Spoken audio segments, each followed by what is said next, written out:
আমার উপরে যখন দলের দায়িত্ব এসে পড়েছে, তারপর থেকে আমি গ্রামে গঞ্জে আমার নেতাকর্মী সহ তাদের সাথে বিভিন্ন পর্যায়ে সাধারণ মানুষ যখন যেভাবে অংশগ্রহণ করেছে, আমি সকলের সাথে কথা বলেছি।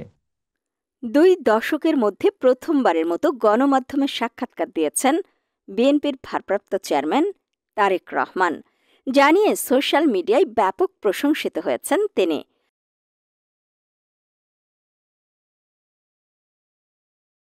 বাংলাদেশের রাজনীতির ইতিহাসে গুরুত্বপূর্ণ ব্যক্তিবর্গের মধ্যে তিনি একজন। 5 অক্টোবর সাক্ষাৎকারের বিষয়টি ফেসবুক পোস্টে জানিয়েছে বিবিসি বাংলা। সাক্ষাৎকারে জাতীয় নির্বাচন ও রাজনীতি সহ বিভিন্ন বিষয়ে কথা বলেছেন তারেক রহমান। প্রায় 17 বছর ধরে লন্ডনে নির্বাসিত জীবনযাপন করছেন বিএনপির ভারপ্রাপ্ত চেয়ারম্যান তারেক রহমান। সেখান থেকে ভার্চুয়ালি দলের বিভিন্ন প্রোগ্রামে অংশ নিয়ে দলীয় সাংগঠনিক কার্যক্রম পরিচালনা করছেন তিনি। তবে এর মধ্যে সরাসরি কোনো গণমাধ্যমের প্ল্যাটফর্মে কথা বলেননি তিনি। 1-11 সময় দেশ থেকে চলে যাবার পর জনাব তারেক রহমান এই পুরো সময়টাতে কোনো মিডিয়ার সাথে কথা বলেননি, ইন্টারভিউ দেননি।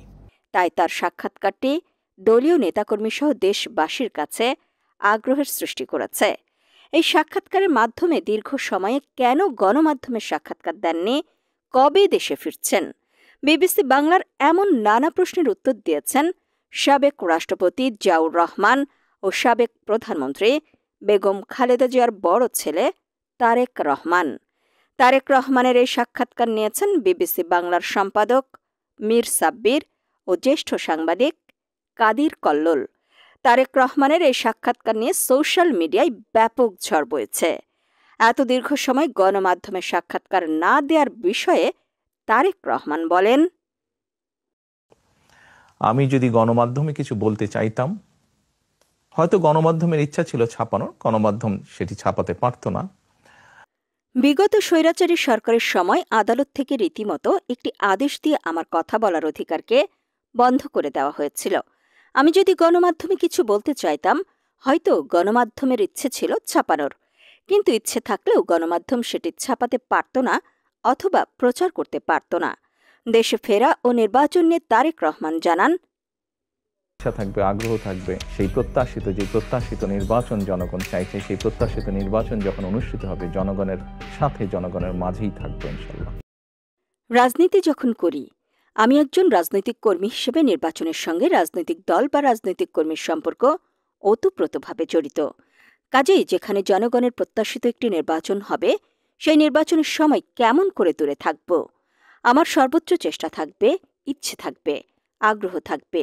সেই প্রত্যাশিত নির্বাচন যখন অনুষ্ঠিত হবে, জনগণের সঙ্গে জনগণের মধ্যেই থাকব ইনশাআল্লাহ।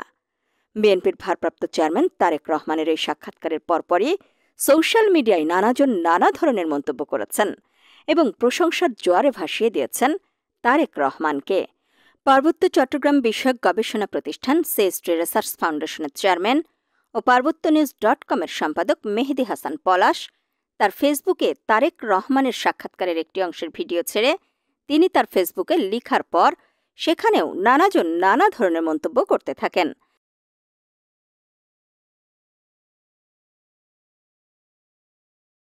আব্দুল্লাহ আল মাসুদের এক কমেন্টের উত্তরে তিনি লিখেন, মামুন সাহেবের মতো জুলাই নির্যাতনের প্রধান কসাইকে রাজসাক্ষী করে বাঁচিয়ে দেওয়ার জন্য শত শত কোটি টাকা লেনদেন হয়েছে কিনা ইতিহাস একদিন তার সাক্ষী দেবে।